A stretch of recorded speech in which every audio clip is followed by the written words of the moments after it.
Het was een heldere ochtend in Amsterdam. De zon glinsterde door de groot ramen van het luxe restaurant waar ik, Johan van der Meer, elke dag mijn empire opbouwde.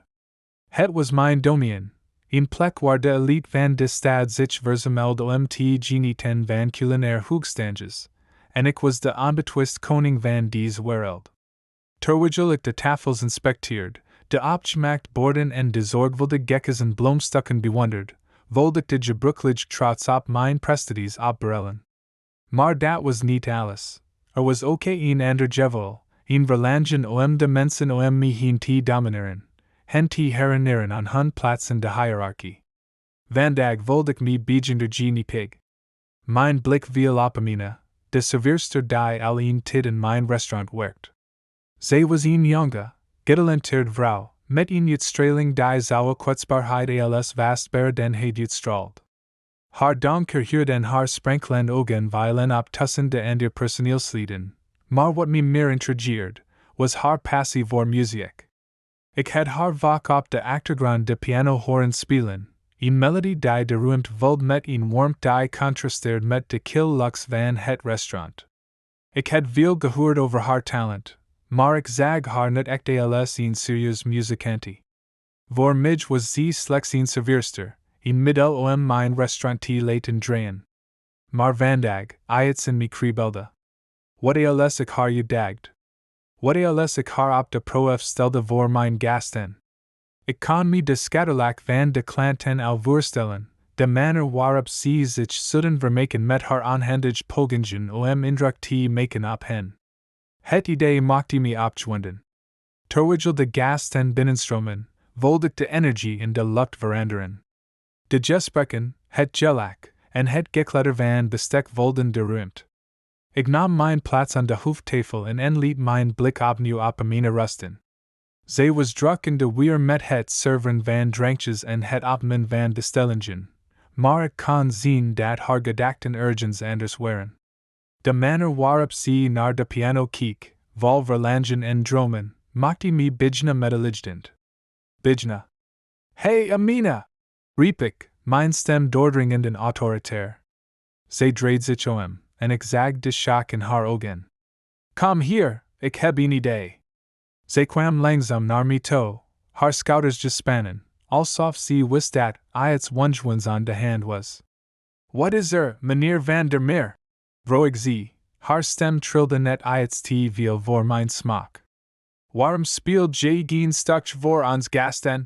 Vroeg ik met een zelfvoldaan glimlach. Zou dat niet leuk zijn? Haar ogen werden groot, en ik kon de paniek in haar gezicht lezen. Ik weet niet of dat een goed idee is, stammelde ze. Oh, kom op! Het is een luxe restaurant. De mensen houden van entertainment, en ik weet zeker dat ze jij willen horen spelen, zei ik, terwijl ik haar met een uitdagend blik aanstaarde. Of ben jij bang dat jij het niet kunt? De woorden rolden uit mijn mond als een vloedgolf. Ik genoot van de controle die ik had over haar. Dit was niet zomaar een verzoek, dit was een opdracht. Ik wilde haar vernederen, haar laten voelen dat ze niet meer was dan een serveerster in mijn ogen. Zij opende haar mond om te protesteren, maar ik onderbrak haar. Het is een kans, Amina. Laat de gasten zien wat jij kunt. Of jij me teleurstellen? Haar gezicht vertrok van angst en onzekerheid, maar ik kon ook een sprang vastbare denheid zien opflitsen. Zij wist dat dit niet zomaar een verzoek was, maar een test van haar moed en haar talent. Ik kon het bijna voelen, de spanning in de lucht, de manner waarop de andere medewerkers en gasten naar ons keken. Als jij het niet doet, dan weet ik niet wat ik van jij moet denken. Vervolgde ik, mijn stem scherp en doordringend. Misschien moet ik jij maar ergens anders zetten, waar jij niet in de weg loopt. Die woorden maakten indruk op haar. Ik zag het in haar ogen, de weklust die naar boven kwam. Ondanks mijn woorden, voelde ik dat ze niet van plan was om zich zomaar neer te leggen. Ik zal het proberen, zei ze uiteindelik, haar stem vastberaden, maar ik kon de nervositeit erin horen. Dat is de geest, zei ik, met een grijns op mijn gezicht. NALS het niet go genoeg is, dan weet je wat dat betekent. Zij nikte en ik zag haar weg slenteren naar de piano, haar schouders rechtop en haar hoofd iets omhoog. Toen ze bij het instrument aankwam, wilde ik een golf van opwinding door me heen stromen. Dit zou een show wordens, en ik was de regisseur. Terwijl ze zich voorbereid om te spelen, keek ik naar de gasten om me heen. Hun nieuwsgierigheid was geuit, en ik kon hun gefluister en gelach al horen. Amina plaatst haar handen op de toetsen en begon te spelen. De eerste noten klonken onzeker, maar al snel vold de ruimt zich met een melodie die de lucht vold met emedies. Ik had haar vaak gehoord, maar dit was anders. Zat iets in haar spel, iets dat het publiek rokt, en ik voelde een steek van ongemak door mijn trots. Dit was niet de verandering die ik had verwacht. De gasten leken betoverd door haar muziek, en ik voelde de controle langzaam uit mijn handen glippen. Dit was niet zoals ik het had gepland. Terwijl ze speelde, merkte ik dat haar talent de mensen om me heen verbond op een manner die ik niet had kunnen voorzien. Zij lachten, applaudisseerden en zelfs zongen me. Het was een wonderwinding, en ik had niet gedacht dat Amina, de serveerster, zo'n effect op hen kon hebben. Terwijl ik daar zat, met mijn handen op de tafel gekruist, voelde ik mijn woede en frustratie groeien. Hoe kon zich, iemand die ik altijd als inferieur had beschouwd, mij nu in de schaduw stellen? De muziek klonk nog steeds door het restaurant, en terwijl ik naar Amina keek, kon ik niet anders dan een sprangs respect voor haar opbrengen. Maar dat zou ik niet hardop toegeven. In mijn wereld was geen ruimte voor zwakt, geen ruimte voor genade. En ik wist dat dit nog maar het begin was van een spel dat ik niet kon verliezen. Ik was nerveus. Mijn handen trilden terwijl ik de piano naderde, de glanzen toetsen glinsterden onder het zaklicht van het restaurant. De gasten leken zich meer op hun gemak te voelen dan ik. Hun gelach en gesprekken voelden de ruimte, terwijl ik me alleen en kwetsbaar voelde. Johan van der Meer, de man die mij had uitgedaagd, zat aan zijn tafel met zijn vrienden, zijn arrogant glimlach verraad zijn verwachting dat ik zou vallen. Het was alsof zijn blik me letterlijk in de grond wou boren, om te zien hoe ik me zou verstoppen onder de druk van zijn verandering. Toch had ik besloten dat ik niet ging zwijgen.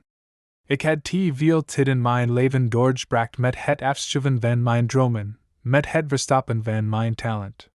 Dit was mijn moment, hoe angstig ik me ook voelde. De piano was mijn toevluchtsoord, de enige plek waar ik me vrij voelde. Ik adem diep in, mijn hart bonsde mijn borst terwijl ik mijn vingers op de toetsen plaatst. De eerste noten die ik speelde waren onzeker, maar naarmate de muziek zich ontwikkeld, voelde ik mijn zenuwen smelten. De melodieën vloeiden uit mijn vingers, elke toon een echo van mijn ziel, van de jarenlang strijd en de dromen die ik had gekoesterd. Ik voelde de spanning in de zaal veranderen. De gasten stopten met praten, hun aandacht verstuf naar mij. Het was alsof ik een magneet was geworden, elk paar ogen gefixeerd op het podium waar ik stond. Terwijl ik verder speelde, begon een mij te ontstaan. De muziek die ik creëerde had een diep die veel verder ging dan ik het had gekend. Ik merkte gezichten van de gasten op, hun uitdrukkingen varieerden van verbazing tot bewondering. Ik hoorde een paar zacht flüsteringen, woorden die mijn hart verwarmden. Wow, ze is ongelooflijk. En, wie had gedacht dat ze zo goed zou zijn? Johan, die in eerste instantie met zijn vrienden lachte, leek te versteren. Ik kon de woorden zijn ogen zien, maar was ook iets anders, een sprangs respect? Ik kon het niet zeker zeggen, maar het was net genoeg om mijn zelfvertrouwen een duwtje in de rug te geven. Mijn vingers dansen over de toetsen, de muziek vertelde ons allemaal een verhaal van hoop, van veerkracht en van het overwinnen van obstakels. De laatste kruden van mijn stuk klonken door de zaal, en een stilte viel. Was dit het moment waarop Johan me zo uitleken?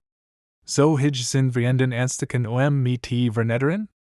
Maar toen, tot mijn groot verbazing, barst het publiek in een daverend applaus. Het geluid voelde de ruimte, een golf van waardering die me overweldigde. Ik voelde de warmte van hun goedkeuring, en het gaf me de kracht om op te staan en te stralen. Johan keek met Jeffrens wenkbrauwen. Zijn blik was een mengeling van verstrooidheid en woede. Was hij niet de enige die controle had over deze ruimte? Had ik niet gefaald zoals hij had verwacht? Ik voelde een sprongetje van vreugde in mijn hart. Maar toen merkte ik dat zijn vrienden, in plaats van te lachen, ook onder de indruk waren. Dat was fantastisch. Zijn van hen, zijn blik vol bewondering. Johan beet op zijn lip, zijn gezicht vertrok van frustratie. Ik kon de struimen worden al aan zijn lippen zien branden, maar ik was niet langer bang. De muziek had me bevrijd, en ik was niet van plan om me opnieuw te laten onderdrukken. Terwijl ik de piano verliet, voelde ik de adrenaline nog in mijn lichaam stromen. De gasten jukten en applaudisseerden, maar het was de blik van Johan die me het meest boeide. Hij was niet langer de onoverwinnelijke man die hij dacht te zijn, maar een kwetsbaar figuur die zich aan de rand van zijn controle bevond. Voor het eerst had ik het gevoel dat ik echt een kans had. De rest van de avond was een was. Ik ging terug naar mijn werkplek, maar de geluiden van de muziek bleven in mijn hoofd galmen. De gesprekken tussen de gasten waren nu gevuld met complimenten over mijn optreden. Het voelde alsof ik een nieuw leven had gekregen, en dat terwijl Johan steeds meer terugtrok in zijn stel, zijn vrienden in een ongemakkelijk stilte achterlatend.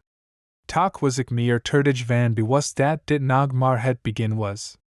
De weg naar succes zo niet eenvoudig zijn, vooral niet met iemand als Johan in de buurt. Zijn trots was gekrenkt, en ik wist dat hij niet zo opgeven.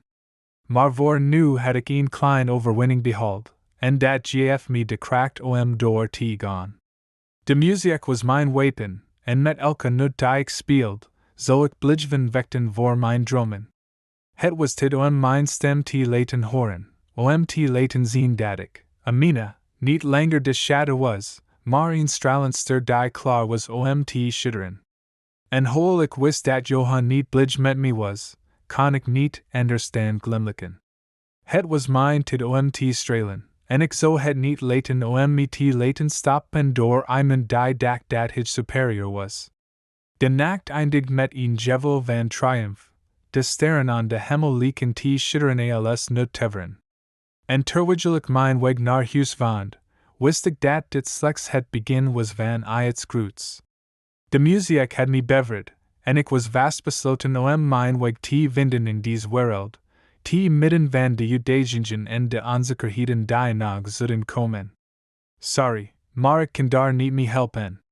Ik keek om me heen in het restaurant, de luxe-inrichting en het zachtgefluister van de gasten om me heen. De geur van verfijngerechten vulde de lucht, maar mijn gedachten waren alleen bij de piano. De toetsen leken te roepen, maar ik wist dat Johan van der Meer, de eigenaar van dit chique etablissement, niet ver weg was. Zijn eerdere verzoek om te spelen was niets meer dan een verandering, een manier voor hem om zijn macht te tonen. En toch, ondanks mijn angst, voelde ik een gloeiend vonk van vastberadenheid in me opkomen. Toen ik de piano benadeerde, merkte ik de nieuwsgierige blikken van de gasten. Het was alsof de tijd even stilstond. Ik ademde diep in en legde mijn vingers op de toetsen. Het eerste koord dat ik speelde, was een mengeling van nervositeit en hoop. Toen ik verder speelde, begon de muziek me te omarmen. De noten vloeiden als een stroom van melodies, elke koord vertelde een verhaal dat ik zo lang had willen delen. Mijn hart klopte in mijn keel, maar de melodie gaf me kracht. Het was alsof ik niet alleen voor de gasten speelde, maar ook voor mezelf. Terwijl ik speelde, voelde ik de energie in de kamer veranderen. De gasten, die eerder met hun gesprekken bezig waren, leken nu gefascineerd door de klanken die uit de piano kwamen. Hun gezichten lieten een mix van verbazing en bewondering zien. Zelfs Johan, die in het begin met een arrogant blik naar me had gekeken, leek nu ongemakkelijk. Misschien had hij niet verwacht dat ik zo getalenteerd zou zijn. Zijn woede was niet meer te verbergen, ondanks zijn pogingen om zijn vrienden te laten lachen. De muziek had iets in hem geraakt, iets dat hij niet kon negeren. Na mijn optreden wilde ik een mengeling van opluchting en trots. Voor het eerst in lang tid had ik het gevoel dat ik iets woordevils had bijgedragen. Maar de overwinning was van korte duur.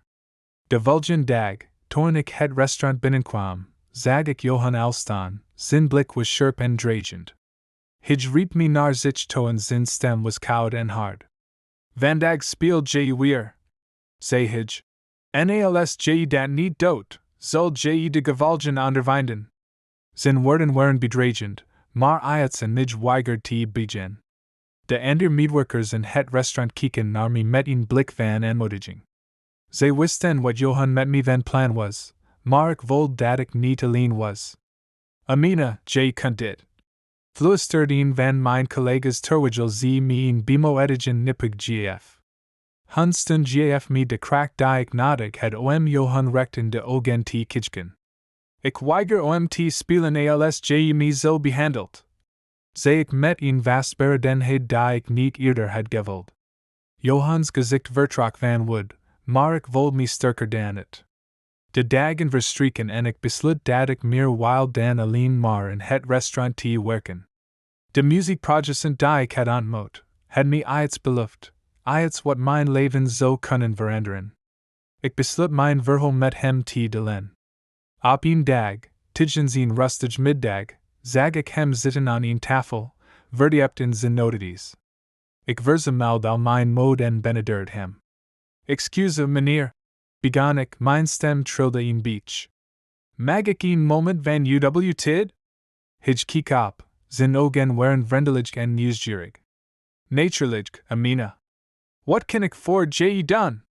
Ik vertelde hem over mijn dromen, mijn passie voor muziek en de uitdagingen waarmee ik te maken had in het restaurant. Terwijl ik sprak, zag ik de interesse in zijn ogen groeien. Je het een bijzonder talent, zei hij eindelijk. Ik geloof dat je de kans verdient om dit verder te ontwikkelen. Met zijn woorden wilde ik een sprang hoop opkomen. Hij bood me aan om privacy te volgen, iets wat ik altijd al had willen doen. Het idee dat ik de kans kreeg om mijn vaardigheden te verbeteren en mijn dromen na te jagen, vulde me met een nieuwe energie. Ik accepteerde zijn aanbod met dankbaarheid en we spreken af om te beginnen met de lessen. Terwijl de weken verstreken, merkte ik dat mijn zelfvertrouwen groeide. De lessen waren uitdagend, maar elke keer dat ik de piano speelde, voelde ik me meer verbonden met de muziek. Mijn lerares hielp me om technieken te vervinden en mijn creativiteit te ontdekken. Ik schreef mijn eigen stukken, geïnspireerd door de ervaringen die ik had opgedaan. De angst die me eerder had tegengehouden, maakte plaats voor een vuurige passie. In het restaurant begonnen de gasten me steeds meer te steunen. Zij applaudisseerden als ik speelde en sommigen kwamen zelfs naar me toe om te zeggen hoezeer ze mijn muziek waardeerden. Johan merkte verandering op en zijn woed groeide met elke positieve opmerking die ik ontving. Hij was niet gewoon om zijn macht in twijfel te trekken, en het idee dat ik zijn controle ontglipt, maakte hem woedend. Op een dag, terwijl ik aan het werk was, hoorde ik Johan tegen een van de medewerkers schreeuwen. Die serveerster van jullie, ze moet worden ontslagen. Zij denkt dat ze beter is dan de rest, brulde hij. Zijn woorden sneden door de lucht en ik voelde een golf van angst. Maar terwijl ik die woorden hoorde, besefte ik dat ik niet langer bang voor hem wilde zijn. Ik had mijn dromen en talenten ontdekt, en ik was vastbesloten om erover te vechten. De stund van mijn collega's en de gasten gaf me de kracht om elke confrontatie met Johan aan te gaan. Ik begon te beseffen dat ik niet alleen was in deze strijd. Mijn muziek was een bron van kracht geworden, en ik was niet van plan om op te geven, ongeacht wat Johan deed. Terwijl ik mijn weg vond in de wereld van muziek, voelde ik dat ik in toonmen met op mijn eigen benen stond. De weg was nog lang, maar ik was klaar om verder te gaan, met de piano als mijn gids en mijn dromen als mijn kompas. Het was een maand geleden dat ik voor het eerst had gespeeld in het restaurant van Johan van der Meer. Mijn hart bonk nog steeds bij de herinnering aan die avond. Het had me veranderd op een manier die ik niet had verwacht. Mijn zelfvertrouwen was gegroeid en mijn dromen leken eindelijk binnen handbereik. Maar de shadow van Johan hing nog steeds boven me. Hij had me al te vaak geprobeerd te kleineren, en nu, met de talentenjack die eraan kwam, wilde ik de druk weer tonen. Het restaurant was prachtig versierd voor de talentenjack. De tafels waren gedekt met witte tafelekens, en de kaarsen gaven een warm glow die de ruimte vulde. Gasten werden in hun best kleren, en het rumoer van opwinding hing in de lucht. Maar diep van binnen voelde ik een mix van zenuwen en vastberadenheid. Dit was mijn kans om te laten zien wat ik kan, om me eindelijk te bevrijden van Johans grip. Terwijl ik me voorbereid, zag ik Johan aan de bar staan, zijn houding vol zelfvertrouwen en arrogantie. Hij had zijn vrienden om zich heen verzameld, en ik kon de blik in zijn ogen zien, een mengeling van minachting en woede. Hij was niet van plan om me zomaar te laten winnen. Het idee dat ik zo slagen, verscheen onverdraaglijk voor hem. Ik moest extra voorzichtig zijn. De talentenjack begon en de deelnemers gaven hun act. Ik zat aan de zijkant, mijn vingers tikkend op mijn knee, terwijl ik naar hen keek. Maar mijn gedachten waren bij de piano. Ik kon de toetsen bijna voelen onder mijn vingers, de noten die op het punt stonden om te ontsnappen. Toen mijn beurt eindelijk aanbrak, stond ik op en liep naar het podium. De zenuwen gierden door me heen, maar ik dwong mezelf om te ademen en te glimlachen. De piano stond glanzend en genotigend op het podium. Toen ik plaatsnam, voelde ik de ogen van de gasten op me gericht, en ik kon Johans intens blik niet negeren. Ik haalde diep adem en begon te spelen. De eerste noten waren zacht, bijna aarzelend, maar naarmate ik verder speelde, kwamen de melodies naar boven. Ik speelde niet alleen voor de mensen in de zaal, ik speelde voor mezelf, voor de dromen die ik had en voor de strijd die ik had doorstaan. Terwijl ik speelde, zag ik de gezichten van de gasten veranderen. Hun aanvankelijk nieuwsgierigheid maakte plaats voor diep bewondering. De muziek vulde de ruimte, en ik voelde de energie van de zaal om me heen. Het was alsof ik zweefde, en elke noot die ik speelde, bracht me dichter bij de vrijheid die ik zo wanhopig verlangde. Johan zat aan de bar, zijn gezicht vertrok van woede. Hij kon niet geloven dat ik zo goed was. Terwijl ik verder speelde, zag ik dat hij zijn vrienden aanspoorde om te lachen en te klappen, maar het lukt niet om de aandacht van de gasten van me af te leiden. Iedereen was in de band van de muziek. Dit was mijn moment, en ik zou het niet laten verpesten. Toen ik de laatste koorden speelde, klonk er een daverend applaus door de zaal. De gasten stonden op en jukten, en ik voelde een golf van opluchting en vreugde door me heen stromen. Dit was het bewust dat ik waardig was, dat ik niet langer de John in de shadow van Johan was. Ik was Amina, de pianist met de drum, en ik had het gedaan. De juryleden, stuk voor stuk onder de indruk van mijn optreden, keken naar elkaar. Ik kon hun blikken lezen, ze waren overweldigd door mijn talent. Johan echter kon zijn woede niet verbergen. Zijn gezicht was een mengeling van frustratie en verwondering. Hij had alles geprobeerd om me te saboteren, maar wat hij niet begreep, was dat ik sterker was geworden door zijn aanvallen. Nadat alle deelnemers hadden gespeeld, kwam het moment van de waarheid. De juryleden stonden op om de winnaars aan te duiden. Mijn hart klopte in mijn keel. De spanning was om te snijden. Johan zat nog steeds aan de bar, zijn armen over elkaar geslagen, als een dictator die de ondergang van zijn rijk aanschouwt. De voorzitter van de jury nam het woord. Het was een moeilijke beslissing, maar we hebben een winnaar gekozen die ons allemaal heeft geraakt met haar talent en passie. Mijn adem stokt. De eerste prijs got naar Amina! De zaal explodeerde in applaus en gejuich. Ik kon het niet geloven. Ik had gewonnen. De melodies overrompelden me terwijl ik op het podium stond. De juryleden kwamen naar me toe om me te feliciteren, en ik voelde de warmte van hun woorden. Dit was de erkenning waar ik zo lang op had gewacht. Maar toen ik om me heen keek, viel mijn blik op Johan. Zijn gezicht was als een stormachtige lucht, en ik kon de would die in hem opereld volen. Dit was de man die me had willen kleinren, en nu stond hij daar, veranderd en machteloos.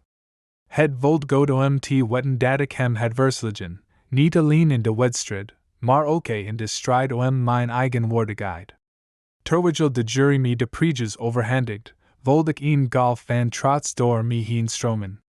Dit was niet alleen mijn overwinning. Het was een overwinning voor iedereen die het was gekleneerd of onderdrukt. Ik had mijn plek gevonden, en het vold alsof ik eindelijk vrij was. De avond eindigt met een feeststemming. Gasten kwamen naar me toe om me te feliciteren, en ik vold me omringd door liefde en steun. Johan had zin in vloed verloren, en terwijl hij in de schaduw van mijn overwinning stond, realiseerde ik me dat ik niet langer bang voor hem hoefde te zijn. Mijn dromen waren nu werkelijkheid aan het wordens, en ik was vast besloten om ze te omarmen, ongeacht wat ook zou komen. Amina stond op het podium, de verwelkt zal vold zich met het applaus van de gasten. De geur van der parfums en het geluid van klatter en glas leek in de lucht te hangen, maar voor Amina was het alsof de wereld om haar heen verwigde.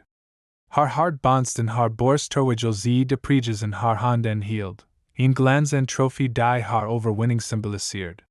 Maar het was niet alleen de prijs die haar opwond, het was de erkenning van haar talent, haar doorzettingsvermogen en haar kracht. Zij keek naar Johan, die in de schaduw van het podium stond, zijn gezicht een mengeling van woede en schaamte. Zijn arrogantie was als een schwilplaats geweest, een muur die hij had opgetrokken om zijn kwetsbaarheid te verbergen. Maar nu, terwijl de ogen van de gasten op hen gericht waren, viel die muur langzaam in duigen. Amina voelde een golf van moed door zich heen stromen en besloot dat dit het moment was om hem te confronteren. Johan, begon ze, haar stem vast en helder. Nu we hier staan, met al deze mensen die getuige zijn van wat er zojuist is gebeurd, wil ik iets tegen je zeggen. De zaal viel stil. De gasten lunden nieuwsgierig naar voren, hun interesse gewekt. Je dacht dat je me kon vernederen, dat je me klein kon houden onder je duim. Maar kijk om je heen. Kijk naar de mensen hier, naar hun reacties. Je vooroordelen hebben me niet gebroken, ze hebben me sterker gemaakt. Johans gezicht vertrok. Hij wilde zich verwarren, maar de woorden bleven steken in zijn keel. De mensen om hen heen keken hem aan met een mengeling van verachting en medelijden. Amina verweld. Je het niet alleen mij onderschat, maar ook de kracht van muziek, de kracht van dromen. Ik heb altijd geweten dat ik meer was dan wat je of iemand anders dacht. En nu ben ik hier, en ik zal mijn dromen najagen, ongeacht wat je doet. Haar woorden waren als een krachtige melodie, en elke zin raakte juist naar. De gasten begonnen te applaudisseren, niet alleen voor haar overwinning, maar ook voor haar moed. Amina voelde de energie in de zaal veranderen. Ze was geen serveerster meer, geen slachtoffer van Johans arrogantie. Zij was een sterk vrouw, een muzikante met een toekomst. Johan, nu valdig en het openbaar veranderd, voelde zin in vloed afbrokkelen. De gasten keken niet alleen naar Amina, maar ook naar hem, en de afkeer was duidelijk. Hij had geprobeerd haar te kleineren, maar het tegenovergesteld was gebeurd. De muziekproducent die Amina had benaderd, stond nu op en stapte naar voren. Zijn gezicht straalde enthousiasme uit, en zijn woorden waren als een belofte voor Amina. Amina, zei hij, ik heb je optreden gevolgd, en ik moet je zeggen dat je een uitzonderlijk talent hebt. Ik wil je een contract aanbieden om je muziek verder te ontwikkelen. Dit is jouw kans om te schitteren, om je dromen waar te maken. De zaal explodeerde in applaus, en Amina's ogen glinsterden van vreugde. Dit was het moment waar ze altijd van had gedroomd, en het was eindelijk werkelijkheid geworden. Johan, die zich had voorbereid op een confrontatie, stond nu met leghanden. Hij had zijn macht misbruikt, en nu werd hij geconfronteerd met de gevolgen daarvan. De gasten keerden zich tegen hem, hun blikken vol minachting. Hij voelde de hit van hun afkeuring als een feisig pigeon. De schugenwerpers diet op hem gericht waren nu valdig op Amina gericht. Je kunt het restaurant beter verlaten, Johan. Fluisterde van de gasten. Een invloedrijk criticus die zijn onvrede over Johans gedrag eerder al had gut. Je bent niet meer welkom hier. Dit is Amina's moment, en je het geen plaats meer in deze wereld. De woorden waren als een mes dat door de lucht snit, en Johan voelde de realiteit op hem neerdalen. Met een laatst, wanhopig blik naar Amina draaide hij zich om en verliet het podium. De deuren van het restaurant leken hem te verzwelgen, en terwijl hij het gebouw verliet, voelde hij de schade van zijn vroegere glorie vervagen. Hij had zoveel mensen gekwetst, zoveel dromen verwoest, en nu was hij zelf het slachtoffer van zijn eigen arrogantie. Amina staan nog steeds op het podium. Haar hart voelde zich met een mix van opluchting en vreugde. Het was alsof een zwaar last van haar schouders was gevallen. Zij had niet alleen haar angst overwonnen, maar ook de ketens van vooroordelen en onderdrukking. Dit was haar tijd, en zij zou het niet verspillen. De gasten begonnen langzaam het restaurant te verlaten, maar niet zonder Amina te feliciteren. Haar collega's omarmden haar, en de muziekproducent voegde zich bij hen. Dit is pas het begin, Amina, zei hij met een glimlach. Jig het iets specials, en ik geloof dat de wereld dat ook zal zien. Amina voelde een golf van emotie door zich heen stromen. Haar dromen waren eindelijk binnen handbereik, en zij was vast besloten om ze te omarmen. De weg zou misschien niet gemakkelijk zijn, maar zij had nu de kracht om te vechten voor wat zij wilde. Zij was niet langer de serveerster die in de schaduw moest leven. Zij was een artist, een vrouw met een stem, en die stem zou gehoord worden. Terwijl de laatste gasten het restaurant verlieten, keek Amina naar de piano in de hoek. Daar stond het, haar oud vriend, en zij wist dat zij nu de kans had om een nieuwe melodie te schrijven, een melodie die haar leven zou veranderen. Met een glimlach op haar gezicht liep zij naar de piano toe, haar vingers drukten om de toetsen aan te raken. Dit was haar moment, en zij zou het niet laten gaan. Zij was klaar om te schitteren.